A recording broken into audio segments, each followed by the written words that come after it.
Hi, and welcome to another episode of It Starts with Clarity. I'm your host, Ellen Gibson. Thank you for joining me today. If you've been encouraged by these conversations, I would love for you to take just a minute to like, subscribe, and share this podcast with someone who may need today's message. Our mission is simple: to bring clarity, hope, and practical tools to people navigating life's crossroads. If you'd like to learn more about coaching, mastermind groups, workshops, or to schedule a complimentary discovery call, visit us at pivotpointme.com. Now, let's talk about one of the most powerful and often misunderstood topics in personal growth: forgiveness. One thing I know from working with clients is this: everyone has been hurt. Some by parents, some by spouses, some by business partners, some by friends, and some by people that they've just trusted. And often, the deepest wounds aren't from what happened.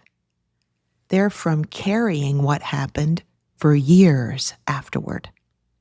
Many people come into my office believing they're holding someone else hostage through unforgiveness. But the reality is, they're the one carrying all the weight. Let's clear up a misconception. Forgiveness doesn't mean what happened was okay, or that justice shouldn't happen, or that boundaries disappear, or that you invite someone back into your life. You can forgive someone and not speak to them again. You can forgive and still maintain healthy boundaries. Forgiveness isn't approval. Forgiveness is release.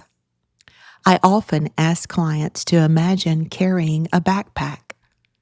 Every hurt, every betrayal, every disappointment, every angry conversation, every regret. We're going to place one rock into that backpack for each of those. Eventually, we're exhausted, not because life is heavy, but because we've never emptied the backpack. Forgiveness is simply taking one rock out at a time. This surprises many people. Many clients can eventually forgive someone else, but they struggle to forgive themselves. They'll say things like, "I should have known better," or "I made a terrible decision," "I wasted so many years," or "I failed," or "I wasn't enough." We become our own harshest critic. Yet, if we truly believe people deserve grace, shouldn't that include ourselves? Self-forgiveness isn't pretending mistakes didn't happen.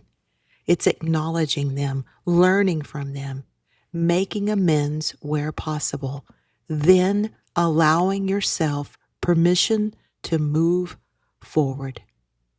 Years ago, I was introduced to an ancient Hawaiian healing practice called Ho'oponopono.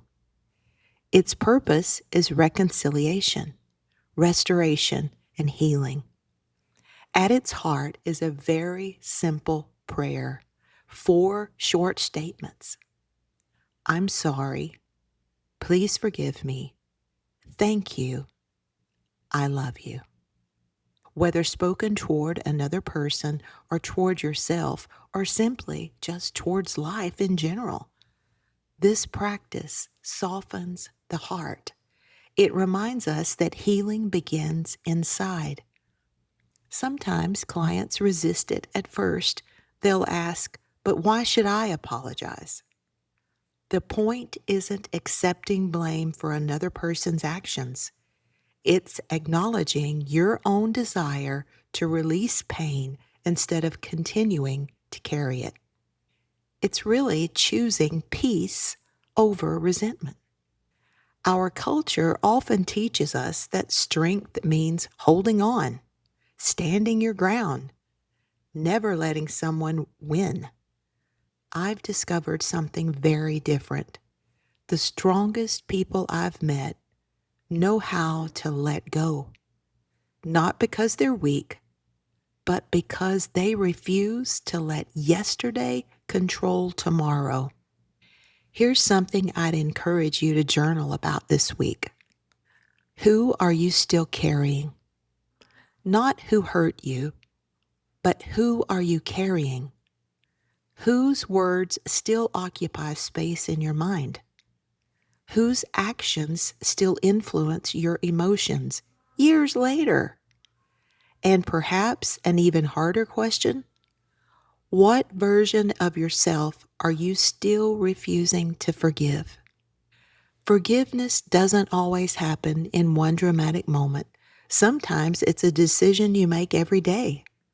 Sometimes it's releasing just one more stone from the backpack.